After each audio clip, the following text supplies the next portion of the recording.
Let's do the verses 1 and 2.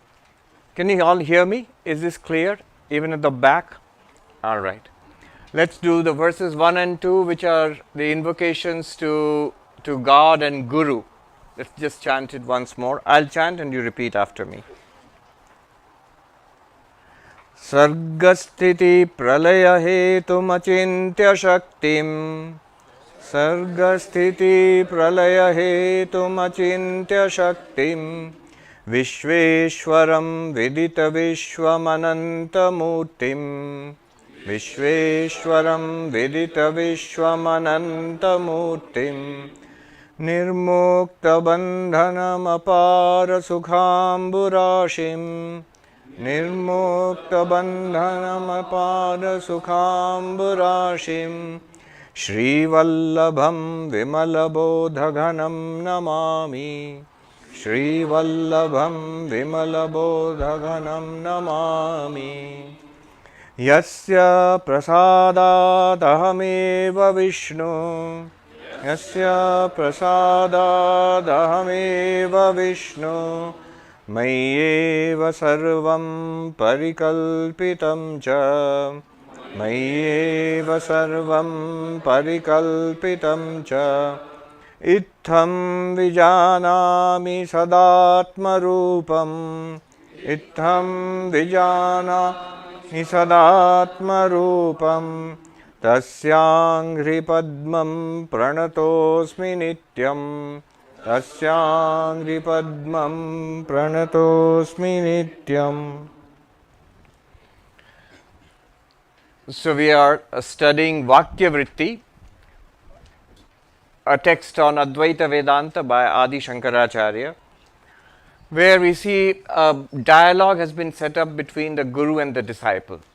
So the disciple approaches the Guru with this question that I am afflicted by the sufferings of samsara and I seek a deep solution, an ultimate solution to this problem.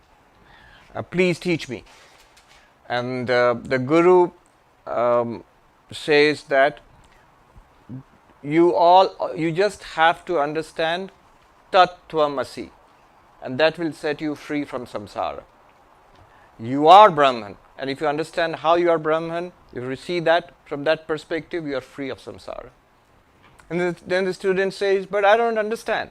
To understand a sentence, you must understand the words in the sentence. Any sentence. You must understand the words. Tattvamasi. What is tvam? You. What is tat? That. You are that. That's the meaning of the sentence. But what is that and what is you? Unless I know these meanings, how will I understand the sentence? The Guru says, you are right. And he starts teaching him the meanings of the words. The two words we need to understand. Tat and tvam. And then finally we need to understand how they are the same. Tat means that, whatever that is. Tvam is you. We think we know who we are, but even there we saw the whole of yesterday was an investigation into what we are, and we really don't know what we are. And then the third thing will be, how are they? Asi means how are they, how are you and that, how are they one, how are they identical? So yesterday we saw the teacher taught that we are not what we think we are. We instinctively point to ourselves as this body-mind complex, but we are not this body-mind complex. We are not the body, we are not the mind, we are the consciousness, the witness of the body-mind.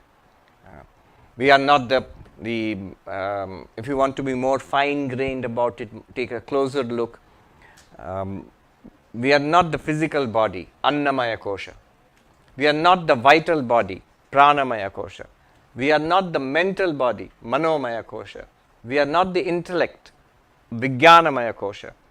Beyond that, if you see, there is a blankness, a potential state, something we experience in deep sleep. We do not experience ourselves as a body or a mind in deep sleep. That is called Anandamaya Kosha. We are not that also. We are that which is a witness to all of these. We are that to which all of these appear and disappear. So what is that? Queer consciousness. Bare consciousness. Consciousness alone. not thoughts, because we have already said we are not the mind, not even ideas. We have already said we are not the intellect. Remember, the mind is there, the body is there, the intellect is there, the prana is there. That's why we are able to do this inquiry. But we are not that. We are essentially, we are consciousness. And that consciousness is ever free of trouble. How's that? Aging, disease, death, and a body. Hunger and thirst, tiredness and exhaustion and prana. Actually, most diseases are pranic in nature. They are manifested at the body level. That's the whole philosophy of Ayurveda. Anyway, prana. Within the prana, remember the principle which I said at the end of yesterday's class? That monk who said, keep things where they belong. As simple as that. It belongs there, keep it there. Old age belongs where? Not to consciousness, body. See that it's the old age of the body. It's the disease of the body or the prana, not me, the consciousness. Misery, anxiety, fright, frustration. Where do they belong? We go, me. They belong, no. They belong to the mind. No escapism here. We are not denying anything. We are in fact seeing things as they are. After all, where is misery? Where is sorrow? Where is regret? Where is guilt? Where is jealousy, anger, frustration? And all the happy qualities also. They are all in the mind. Where is even ignorance? We are trying to overcome ignorance here. When we go to college, university, we are trying to overcome ignorance about secular subjects. When we come to spiritual class, we are trying to overcome ignorance about ourselves. But where is that ignorance? That also is not in you. That's in the intellect. Buddhi. And ignorance is overcome by knowledge in the intellect. But Vijnanamaya Kosha, not me. And the potential state of all of these is a deep sleep state of the Anandamaya Kosha. Not me. I am the witness of all of that. So that's what we did yesterday. That is the meaning of the word Tvam, you. Not what we instinctively take it to be. Instinctively, this one. No. This is the shift that we are being asked to make. First understand, first hear what is said, get the information, download the information. Step 1, Shravana. Step 2, understand it, Manana. Where you can say, okay, I've got the information, now I get it. I see that I am actually consciousness, and all the other things I took myself to be, those are things I'm aware of. They are there, but I'm aware of them. But I am not them. No more than I am this shirt that I'm wearing. When the third thing is, stay with this understanding, nididhyasana. Stay with this understanding till it becomes a living fact for you. Till, like you can say right now, we feel without any effort, we feel I am this physical thing sitting here in this chair, I am this. We feel it naturally, we don't even question it. Like that, we must assimilate it to that extent that I am awareness, entirely free of the problems of body-mind. And that becomes natural. Swami Vivekananda says that you tell that to yourself, see that again and again until he says it tingles with every drop of your blood. It becomes, so you can live that philosophy easily. So that's what we saw yesterday. Now we'll carry on from, I stopped at verse number 21 because 22 is a biggie, is a heavyweight. So we're going to go into 22. Remember, nothing new. Whatever we saw yesterday, that's exactly what's going to be repeated in 22, but from an entirely different angle, a very powerful angle. This is the famous Avasthatraya Vichara, which we studied in Mandukya Upanishad. So we'd see this here. Verse number 22.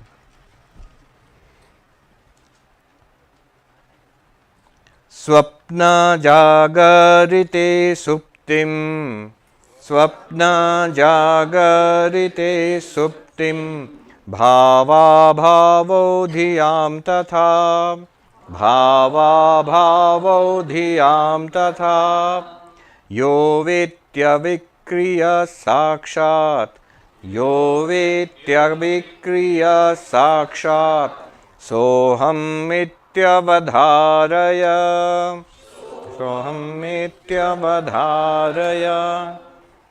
Make sure that you are the changeless self, immediately cognized, that illumines the three states of waking, dreaming and deep sleep, as well as the appearance and disappearance of the intellect and its modifications. Again, it sounds so dry, but it's such a glorious fact about ourselves. So this is from the Mandukya Upanishad. I mean, the Mandukya Upanishad is the shortest of all the Upanishads, only 12 mantras, but it's very powerful. It's the most powerful of all the Upanishadic literature. And there it tells us what we are, it shows us what we are. The unique method adopted there is an inquiry into the three states of waking, dreaming, deep sleep. All of us undergo waking, dreaming, deep sleep. Three states. Avastha Traya. Avastha means state. Traya means three. Three states. Avastha Traya Vichara. An inquiry into the three states. But three states of what? Remember, I mentioned this yesterday. These are not states of consciousness.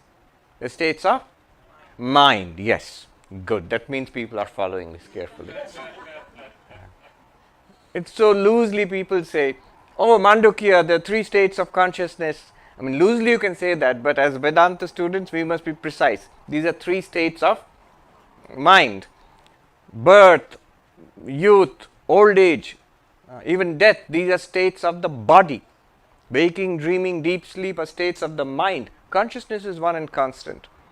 One of our great Swamis, Swami Nishreyashanandaji, who started the Vedanta work in South Africa. So he was one to teach these Vedantic truths with very nice examples. So one example I really love is the station master. So imagine Howrah station. There's a station in Calcutta. If you have not seen it, I mean, I shouldn't say that you should see it, but it's a sight worth seeing. So when you see railway stations in the United States or Canada, you go, no, these are not railway stations. Railway station is Howrah station. So a veritable sea of humanity is rushing back and forth, So imagine, so there is a platform and the train is coming and the station master is there sitting and watching. So the train comes. The famous train in India at that time was Rajdhani Express, the Capital Express, So it is coming in, and there are so many people waiting to get on board, and so many people to get down from the train. It's busy, and it's a lot of things are happening, very intense. And the station master is watching. Then after some time, the train is ready to go. It chugs off from the platform. Station master is watching. Didn't come in with the train, didn't go away with the train. Just watches. Next comes a goods train. Nothing much. You see goods train here. So there's only the driver who gets down for a cup of tea maybe, and it's sort of not very active. And then it leaves. Station master is watching. It didn't come with the train, didn't go away with the train. Then there's no train. It's a blank platform. But that doesn't mean the station master is not there. He's there. He's watching the blank platform. Now exactly like that. In our conscious life, here comes the waking state. With all its pomp and glory and problems and, intensity. I wake up in the morning. Here's my life. I have to get ready and go off to office or see the kids off to school or whatever. Or I have to go to school. So I have this waking life with its hopes and disappointments and desires and frustrations, plans, and so on. This comes into my consciousness. Consciousness did not come with that state. Consciousness was there. It comes, this whole state comes in like the train, and lots of things happen, and then it leaves. Consciousness is like the station master watching. What comes in its place? A dream state. Fall asleep, dream, sort of vague imitation of the waking state. The consciousness is watching, station master is watching. You did not leave, you did not come with the waking state or the dream state. Then the dream state also goes away. What comes next? Blank platform, nothing there, no train, nothing, blank. You are still watching. This, like the station master, this witness consciousness which you are, which I am, we watch the waking, dreaming and deep sleep states, right? It comes and goes. How is this different from our general life? Our life, before this inquiry, we normally take the waking state to be life. This is it. And the dream state is a sort of, oh, I've fallen asleep, I'm sort of half conscious, and it's just my brain is generating stuff. And the waking, deep sleep state, oh, it's nothing much. It's a kind of rest. And then I come back to my real life, this real quote unquote life, this.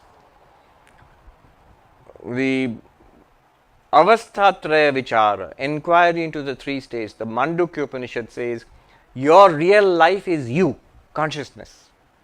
And in that real life, there are three kinds of states which appear and disappear. Waking, dreaming, deep sleep. From the perspective of consciousness, they are all appearances. Instead of three states, Gaudapada, who wrote the classic commentary on the Mandukya Upanishad called Mandukya Karika. So nowadays when people study Mandukya Upanishad, you generally study it with the Karika of Gaudapada. Gaudapada says, no, there are only two states. From the perspective of consciousness, if you take one more logical step, don't you feel like saying, there is something common to the waking and dreaming. What's that? Things appear to me. That's waking, that's dreaming too. And things don't appear to me. That's deep sleep. So Gaudapada says there are two states, not three.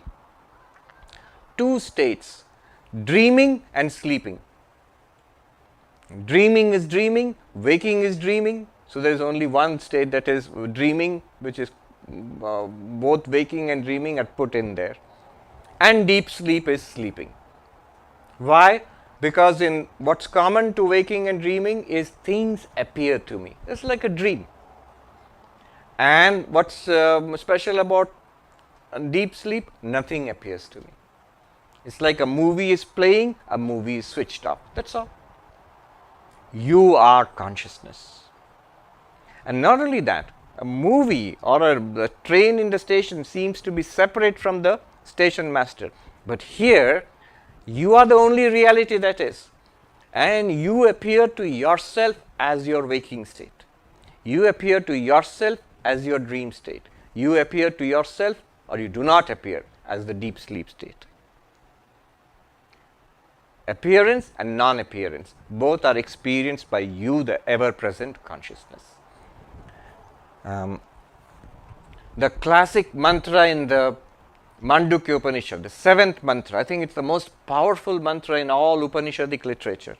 It's certainly my favorite or one of my favorites. It talks about you. Who are you? You are not the what you think you are. We normally think, I am the waker, this waking person. And I have a name, Sarvapriyananda, I am in this body, this is the reality. This is what I normally think. But Upanishad Mandukya tells you, you are the consciousness which appears as the waker and the waking world in the waking state. It appears as the dreamer and the dream world in the dream state. And it appears as the deep sleeper, or does not appear, as the blankness in the deep sleep state. You are none of these three, waker, dreamer and deep sleeper. You are the fourth one, the one who is appearing as these three.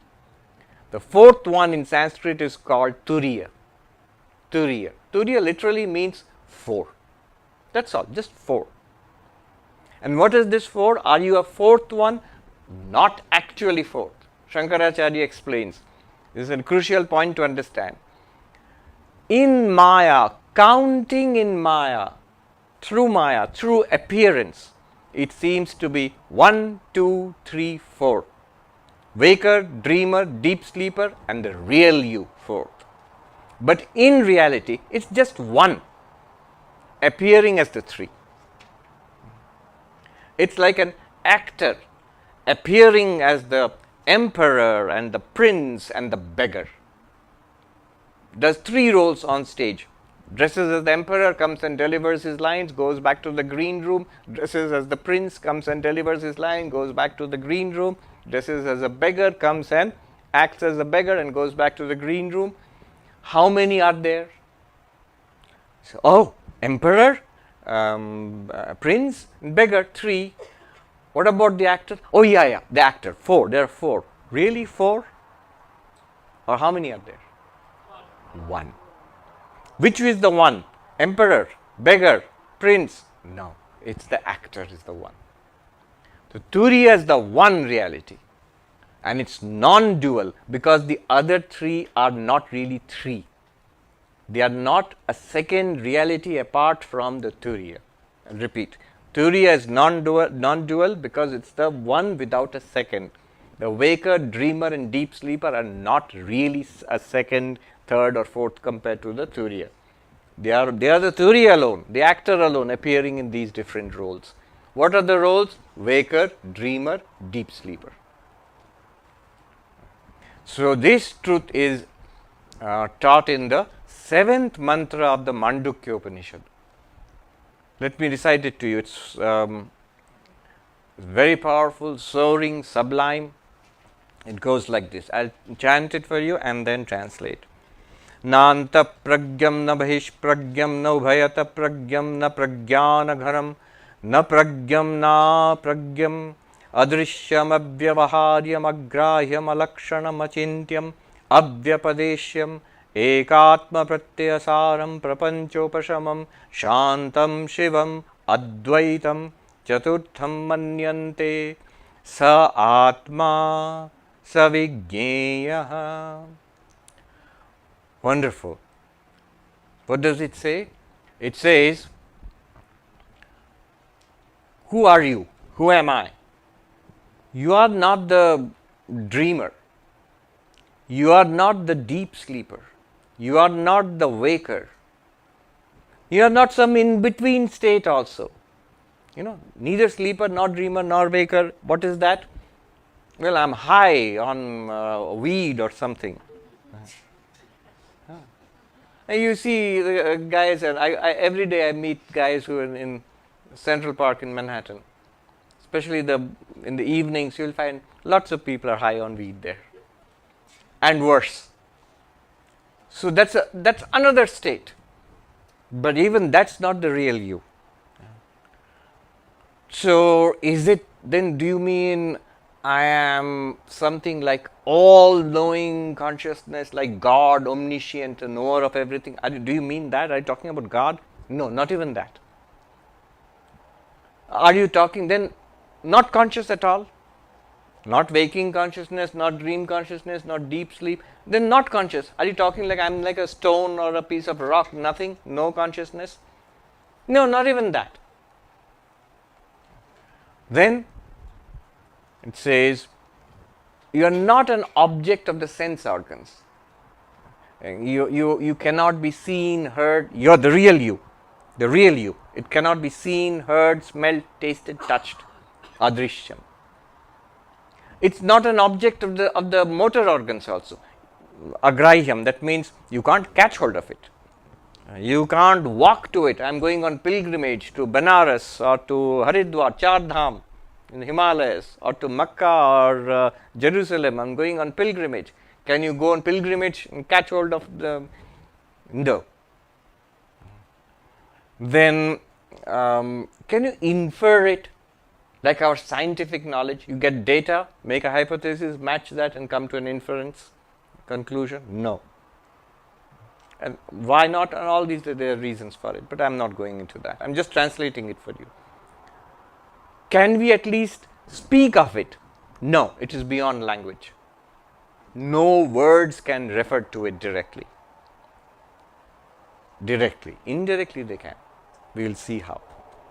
No words can refer to it directly. It's a big problem because, after all, words. You're trying to talk about the ultimate reality, and we have just said, Mandukya Upanishad says you can't say it directly. So words have to refer to it, but how? We'll see. And anyway, here the point is, words cannot express it directly. Abhyapadeshyam. Can you think about it at least? No, achintyam. You can't even think about are you thinking about the ultimate reality? Yes, I'm thinking about the ultimate reality. Well, whatever you're thinking about it, it's not that. And then, so all this is negative, neti, not this. And then, in a positive sense, is there any way of actually positively saying what it is? Well, yes, sort of indirectly. Ekatma pratyasaram. It is the sense of I, the ego, the sense of I. If you trace it back to its source, where is the sense of I coming from? The self. From the small self to the capital self. You can do that. This was the entire method of Ramana Maharshi. Who am I? It's based on this ekatma pratyasaram. It is prapancha upashamam, a beautiful word. It means it's the silence of the universe. The entire universe is silent there. It settles down into non-reality. Prapanchopashamam. Just to explain this word, Gaudapada writes a whole chapter called Vaitatya Prakarana, the second chapter of the Mandukya Karika. It's just for one word, Prapanchopashamam. Shantam, it means forever beyond all sorrow. Sarva upadrava-rahitam, beyond all sorrow, beyond all suffering. Shantam. Remember, what are we talking about? We're talking about you, your real nature. And it is joy, it is fulfillment, it's auspiciousness, Shivam. It is Advaitam, non-dual. There is no second reality apart from it, Turiya, you. And to explain this word, Gaudapada writes another chapter, third chapter of the Mandukya Karika, Advaita Prakaranam. Advaitam, Shantam, Shivam, Advaitam. Chaturtham Manyante, people think it's the fourth. Turiya, fourth. Who think? Agyaha, commentator says, ignorant people think it's the fourth. Then what do wise people like us, what do we think? We think it's the one. It's not the fourth. It appears as the three. We know it's the actor. We know it's not an emperor or a prince or a beggar. It's the actor. But it appears as the three. It is one consciousness, but it appears as the waker and the waking world. It appears as the dreamer and the dream world. It appears as the deep sleeper and the potential, the seed-like darkness of the deep sleep world. Advaitam. Chaturtham manyate. People think it is the fourth. All very good. What is it to me? Sa Atma. That's the self. That's you. That's nice, but I don't think so. And asavigyaha. It has to be realized. It has to be realized. If it was automatic, then we wouldn't be here. Things would be fine and we would be liberated all the time. But it's not automatic. It can become automatic after realization. Because realization, enlightenment, that's what we are after. So you see here.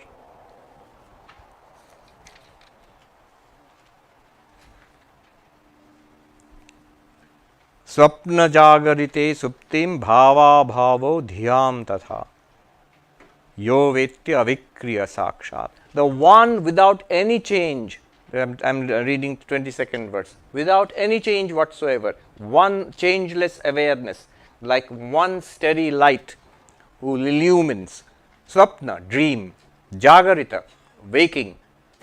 Suptim, deep sleep.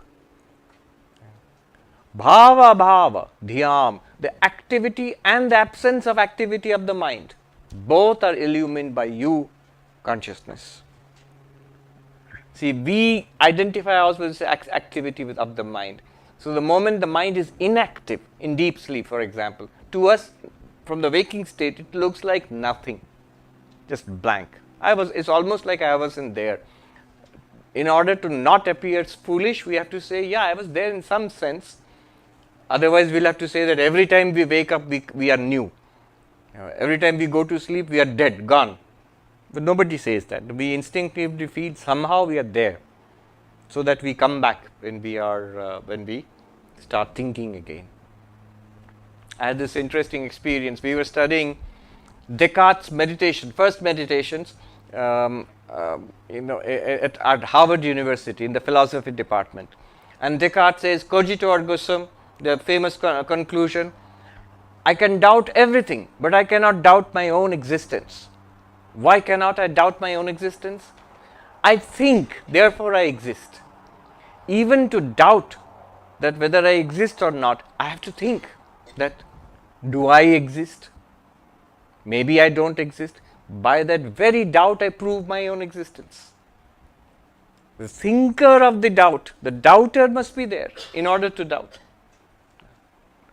So, cogito ergo sum, that I think, therefore I exist.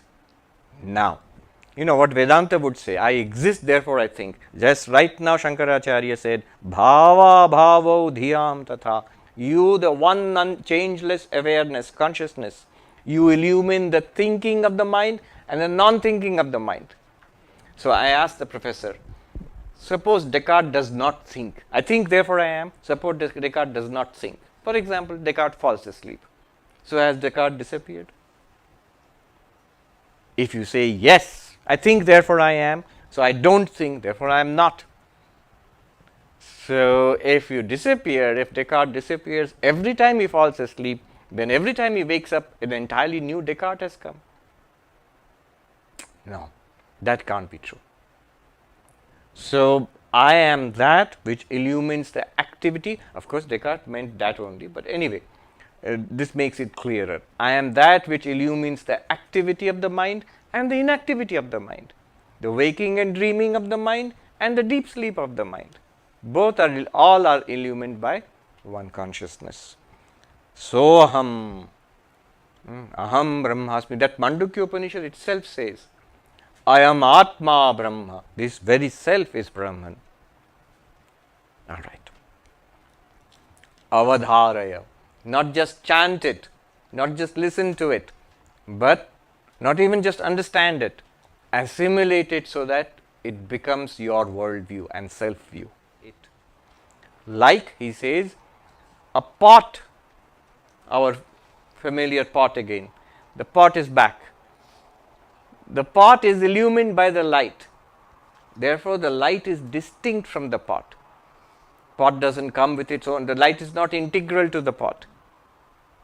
The light comes and illumines the pot. Consciousness illumines every object that we experience. When Sadhu in Haridwar is giving a talk, it was in Hindi. So what he did was, in order to demonstrate this, so it was a discussion, it was like a forum, like all the monks are coming and giving talks on Vedanta all morning long and all afternoon long, and this Sadhu was supposed to speak at the end. Now that's a very difficult act, because the audience is thoroughly saturated within quote unquote bored with Vedanta, and people were beginning to get up and go, the final lecture, and they were beginning to get up and go, and this Sadhu stood up and said, you can go if you want. You have heard all the talks on Vedanta, but I am not going to talk to you about Vedanta. I am going to show you Brahman. Straight. Sakshat dikhayenge aapko abhi. and now itself I am going to show you Brahman. Then people turned around, came back and sat down again. Aha, this is what we had come for. Whole morning people gave theory. This guy is going to show us Brahman. Then what did he do? He took out, so all the monks, they have like this. They wear it's called an uttariya. He took this out, and it's an orange cloth like this, gerua. And he showed it like this. What are you seeing? Said, your uttariya, your cloth. Said, no, you are seeing light. The fact is that light is coming and reflected from this prakash, and it goes into your eyes, and then it forms an image there. Then that is, and then the whole process of the visual perception goes. It goes through the visual nerves back to the brain centers. Notice what goes into our eyes. Whatever we are seeing, only one thing goes into our eyes, and that's light. The cloth doesn't go into our eyes. That would be terrible. You have to call. Is it 911 here? The same thing. So you have to call 911. What happened? He saw a piece of cloth.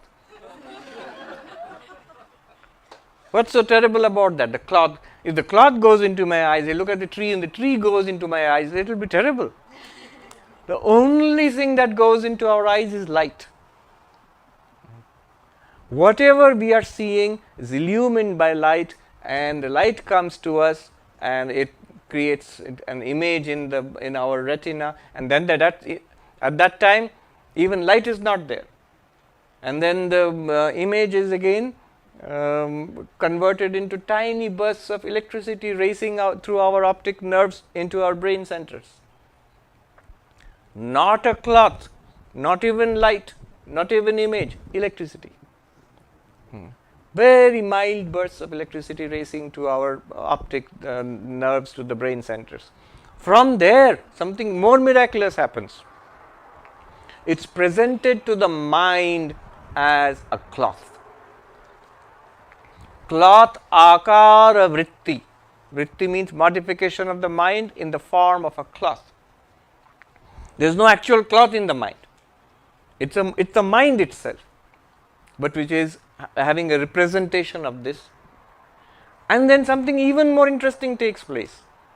There is consciousness which is reflected in the mind as reflected consciousness, chidabhasa, which illumines the cloth akara vritti in the mind. And then the knowledge comes in the mind. I see the cloth. It took me so long to say this, but this is what happens in an instant. So even not only in seeing, but hearing, smelling, tasting, touching, even internally only thinking. Vritti is in the mind being illumined by consciousness. So that sadhu said, everything that we experience, all that we are experiencing is consciousness alone. Just like everything that you see is light alone. Everything that we experience is consciousness alone. We see it as a world, but it's consciousness alone. This is Brahman. There, I've shown you Brahman.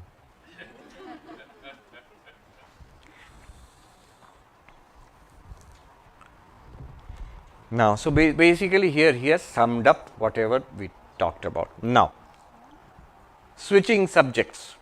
One more thing has to be done. We have mentioned Ananda again and again and again. But exactly Ananda means bliss. I understand that I exist. I understand that I am awareness or consciousness. Good enough. I am the witness consciousness of the 5 sheets. I am the witness consciousness of the 3 bodies. You say, what are the 3 bodies? The sthula sharira, the physical body, sukshma sharira, subtle body, and karana sharira, causal body. I am the witness of them. Or I am the witness of the 3 states, waking, dreaming, deep sleep. This is a good way of summarizing whatever we did till now. I'll repeat. I am that consciousness which is a witness of the 5 sheets, Annamaya, Pranamaya, Manomaya, Vijnanamaya, Anandamaya. The food sheet, vital sheet, mental sheet, intellect sheet, and bliss sheet. Or I am the consciousness which is a witness of, apart from, witness of 3 bodies. Sthula Sharira, Sukshma Sharira, Karana Sharira. Physical body, subtle body, causal body. Causal, not casual. Causal body. And then I am the consciousness which is a witness of the three states. Jagrat, Swapna, Sushupti. Waking, dreaming, deep sleep. So this is all that we have done till now. Like light illumining all of this, I am consciousness illumining all of this. Now, I understand this. But how am I bliss? You keep saying I am Ananda, Ananda, Satchidananda. Sat and Chit we understand. I am existence, I am awareness. Good. But how am I Ananda? Bliss.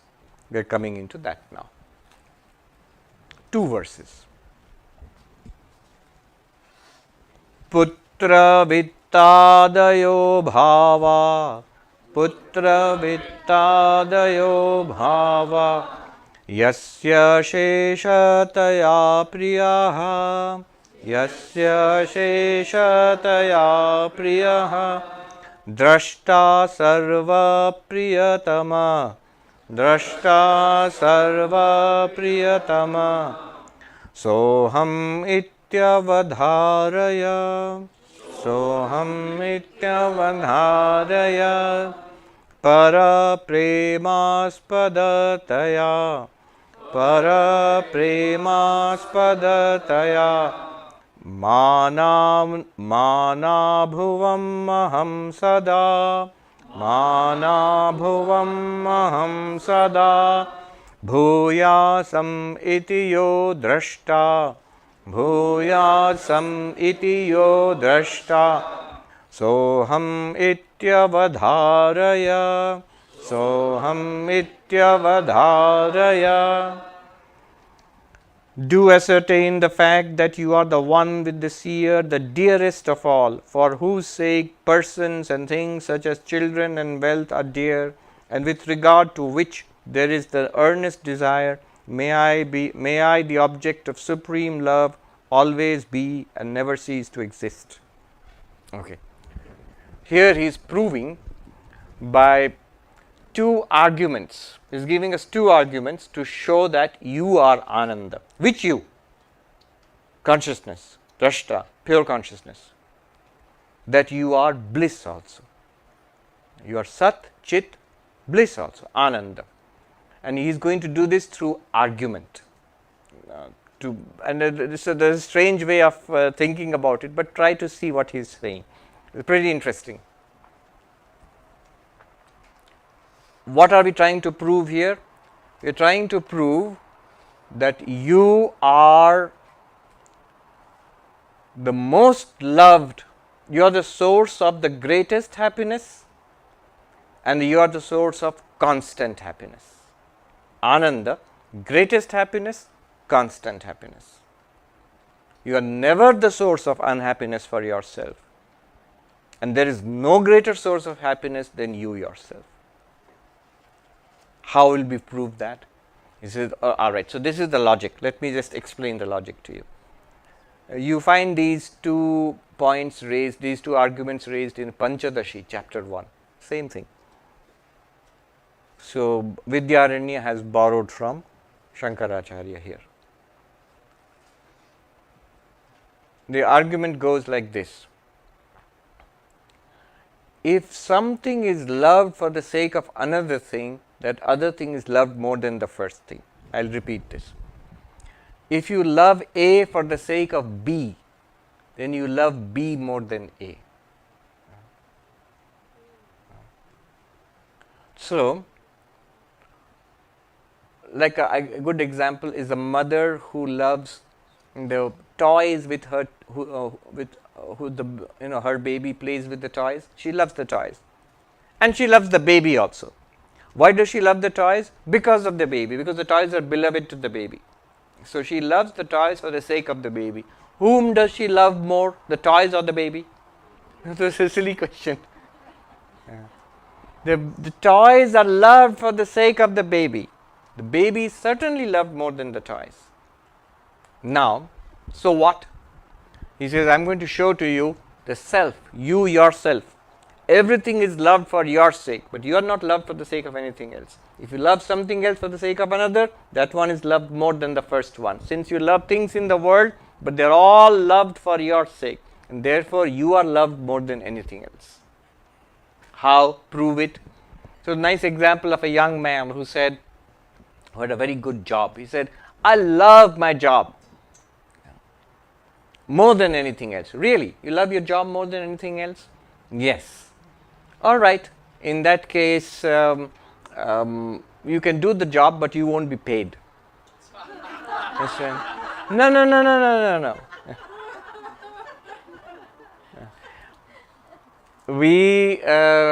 I need the money. So then suppose I give you a choice.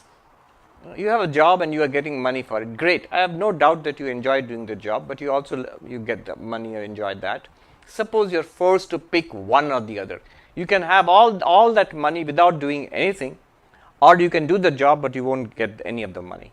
What will you pick? So he says, no, I'll pick the money. All right. You'll pick the money, but you can't spend it. You can't buy anything with it. You can't give it to anybody. You can't buy anything. It'll just be your money. That's all. No. I need to spend it for my family. I need to give things to my wife and kids and all. All right. You can give things to them. You can give things to, you can buy stuff for them. You can spend the money, buy stuff for them. But they won't be your wife and kids. They'll be just some random family. No. They have to be my family. You see how it comes from the job to the money to the family to myself.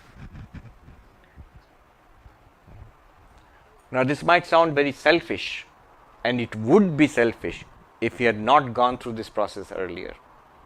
This one consciousness which is common to all beings, that consciousness is the source of all, is loved more than anything else. Because we do not know ourselves as that consciousness. What do we mistake ourselves for? The ego. And the same love continues. But now it's love for I, me, myself, and that leads to all the trouble in the world. That's why ego is the biggest hurdle in spiritual life. You see, we are Sat Chit Ananda, existence, consciousness, bliss, and see how the ego spoils everything. I am immortal existence. I am not born, I do not die. The body is born and body dies. But I do not know myself as that Sat. I know myself as this ego. And the ego is directly connected to this body. And so I think I will die. Ego has spoiled it. Chit, consciousness. I am pure consciousness. Witness of the activity of the mind, witness of the inactivity of the mind. Witness of waking, dreaming and deep sleep. But I don't know myself as Chit. I know only myself as this conscious ego, which is subject to waking and dreaming and deep sleep, which is subject to anesthesia and coma, and which is subject to all kinds of conscious experiences, pleasure, pain, which is subject to frustration, disappointment, lack of fulfillment, desire, striving, effort, exhaustion, and ultimate defeat in this life. That's why ego spoils it all. Then I do not know myself as Ananda, pure bliss, which we will see now. I see myself as this ego seeking Ananda, and most of the time not finding it. So how you see why ego is always the blamed in spiritual life. Always in all spiritual practices, in every religion, not just Vedanta, in bhakti, in yoga, in every religious tradition, ego is the problem. And then ego gets an inflammation, the medical term inflammation. So ego connected with body and mind. So problems or associated factors in body and mind, like learning. I am so learned. I know more than you. I know all the verses. I've read all the books. I know more. I, the ego. I have more than you. The ego is always competitive. or I am most popular, or I am most liked. So ego. Or the opposite. I am not, I'm stupid, I'm a loser, I'm poor, I'm disliked, nobody is my friend. Ego. Now he says, all things are loved for the sake of the self. Whether you take it as ego or whether you take it as Satchidananda. If you take it as ego, as we do, it's still true. Everything is loved for the sake of the ego ultimately. But that leads to disaster, because it's the small ego is always connected to one body mind. But it's actually more true when you take it as pure consciousness awareness, which is there everywhere. Everything is loved for that. And it is not loved for the sake of anything more. It is the end. So, it is the most loved of all. If A is loved for the sake of B, B is loved more than A. If B is loved for the sake of C, then C is loved more than B and A. Ultimately, everything is loved for the sake of Atma, self. So, Atma is loved more than anything else. But what do we love? We love that which gives us happiness. We love that more which gives us more happiness. You can see where I am going with this. So, we love the Atman the most, whether small s self, ego, or capital S. An enlightened person will love the ego. The enlightened person loves the self, the capital S, Atman, which is same everywhere. Then that gives us maximum happiness. So, the Atman is the source of maximum happiness. One. But is it always the source of happiness? Is it always the source of, can it not sometimes be the source of unhappiness also? No. Atman is the source of maximum happiness and constant happiness. How do you prove that? Next argument. Says, the argument goes like this. What gives us happiness? We want. What gives us unhappiness? We get rid of. We want to have, acquire, preserve, keep safe anything that is giving me happiness. We want to get rid of, dispose of, avoid anything, anyone, any situation that gives me unhappiness. That's what we do. And it could be something gave me happiness, new iPhone, I go there and buy it, gives me happiness. I want to get it, I want to buy it and keep it and show it off and all of that. It's giving me happiness. Very soon another iPhone comes. What is now iPhone 13, 14? That comes. And my old iPhone 7 is now no longer the source of happiness for me. Same iPhone, has not done anything else, has given me years of faithful service, no longer source of happiness. Now I want the shiny new thing, iPhone 14. Therefore, this is no longer source of happiness, therefore I want to get rid of it. Sell it off, half price, cash it in, take it, give it back and get a new one. So, anything that is source of happiness for me, I want to keep. If anything is not a source of happiness for me, source of unhappiness for me, I want to get rid of. Now, I reverse it. If there is something that I want to keep, it must be source of happiness. If there is something that I want to keep forever, it must be forever the source of happiness for me. And there is one thing I want to keep forever. I myself, I want to exist. I want to live. I want to keep myself in existence forever, which means I am constantly the source of happiness for myself, never the source of unhappiness. I know the doubt which is coming in your mouth. What about suicide? What about people who can commit suicide? They want to get rid of their own existence. But if you look closely, that's not true. They have a problem. I have a big debt. I can't pay back my loans. I want to kill myself. Somebody says, wait a minute, your loans are forgiven. Oh, great. What happened? You want to kill yourself? Go and kill yourself. No. That's all right now. So I really didn't want to get rid of myself. I wanted to get rid of the problem. No one really wants to get rid of themselves. So, since I do not want to get rid of myself, it shows that I want to keep myself. But if I want to keep myself, then I am the source of happiness all the time for myself. We don't normally think in this way. This is the conclusion. Since I want to live forever, I am forever the source of happiness for myself. Since everything is loved for myself, then I am the source of maximum happiness. If this self is identified with body mind, it leads to a selfish existence and disappointment and trouble in life. If the self is identified as it really is, as the pure consciousness, it is common to everyone and everywhere, unchanging, then it leads to freedom and happiness. That is Ananda.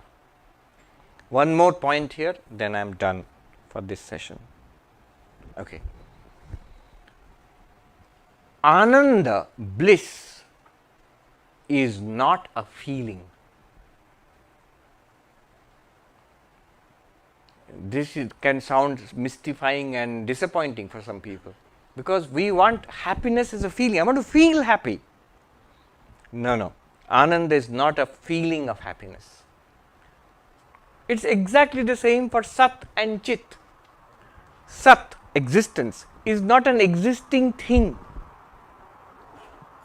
And bottle exists, table exists, cloth exists. These are existing things.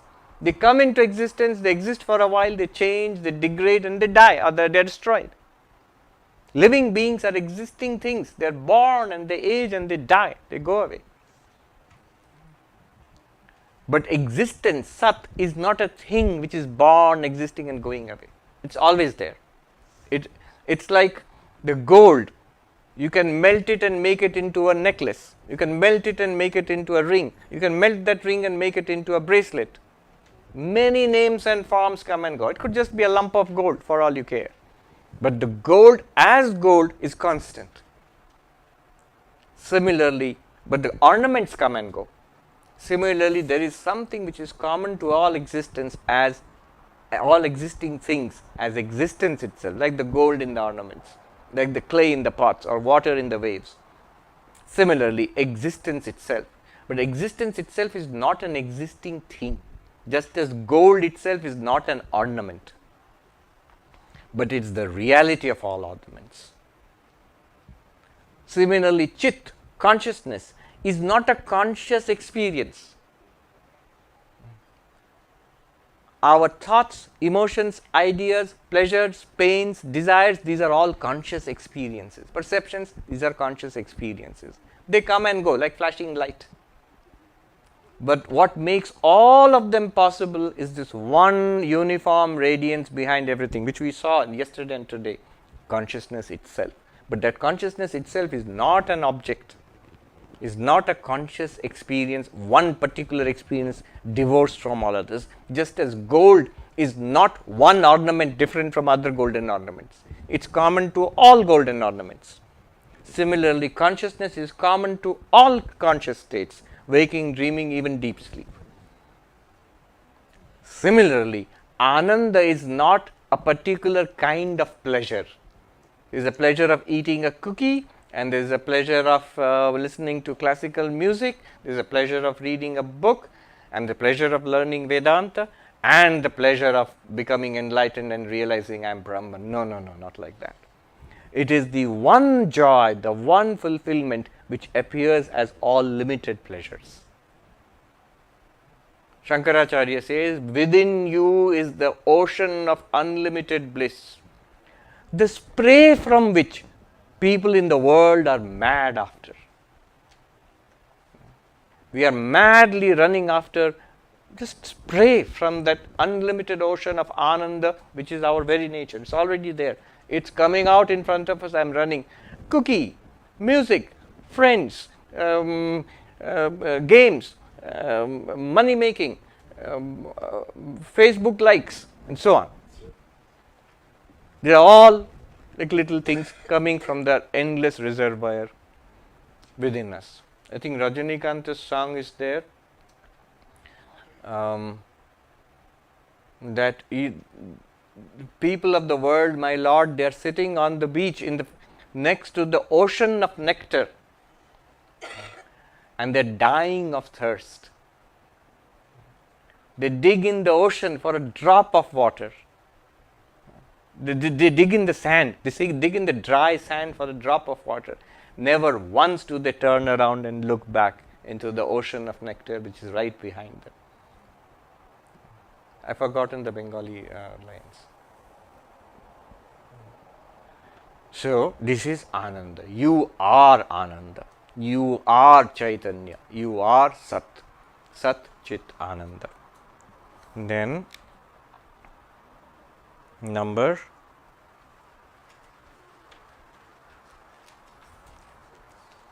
26. This will be the last one.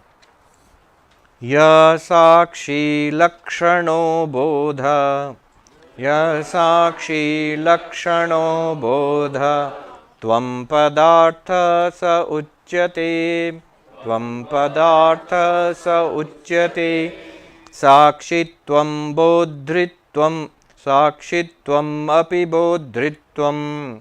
Sakshitvam api bodhritvam. Avikaritayatmanah. Avikaritayatmanah. Consciousness which is of the nature of the witness is what is meant by the word thou. Witnessing again is nothing but knowingness on the part of the self as one devoid of all change. So he sums up. What were we doing from yesterday till now? We are trying to understand the meaning of the word Tvam. You. You are that. Tattvamasi. You. What is you? This pure consciousness. This witness consciousness. And even witnessing is making it clear. Witnessing is not an act. You are unchanging consciousness. It is just this very thing which gives you first person experience. That shining, everything is experienced. That's what's called witness. If there is anything to be experienced, like in waking or in dream, you will experience that. If there is nothing to be experienced, like in deep sleep, you will illumine that blankness also.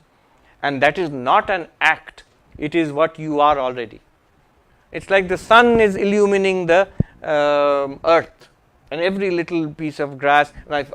If all the grass and the people and the insects and the flowers, they get together and send a resolution of thanks to the sun. Thank you for illuminating all of us. The sun will say, I couldn't care less. I just shine. And all the illumination and everything that you attribute to me is done automatically by your own nature. But blessed by me, blessed by my presence. Without me it wouldn't be possible, the sun will say. Similarly, without you, the consciousness, none of life, what you call life, would be possible. But that consciousness is not actually actively doing anything. It just is, it shines. You are, you shine. Tameva bhantam anubhati sarvam tasya bhasa sarvamidam vibhati. Kathopanishad. That shining, everything else shines after it. By its light, everything here is lit up. You shining, everything else shines after you. By your light, everything here is lit up. That is the meaning of the word Tvam, you. Done. In the next session, we will see the meaning of the word that. Basically, Ishvara, or Bhagavan, Brahman, we'll see that. And in the afternoon sessions, we will actually do Vakya Vritti, extracting the meaning of the sentence Tattvamasi, that thou art. Om Shanti Shanti Shanti Harihi Om Tat Sat Shri Ram Krishna Arpanamastu.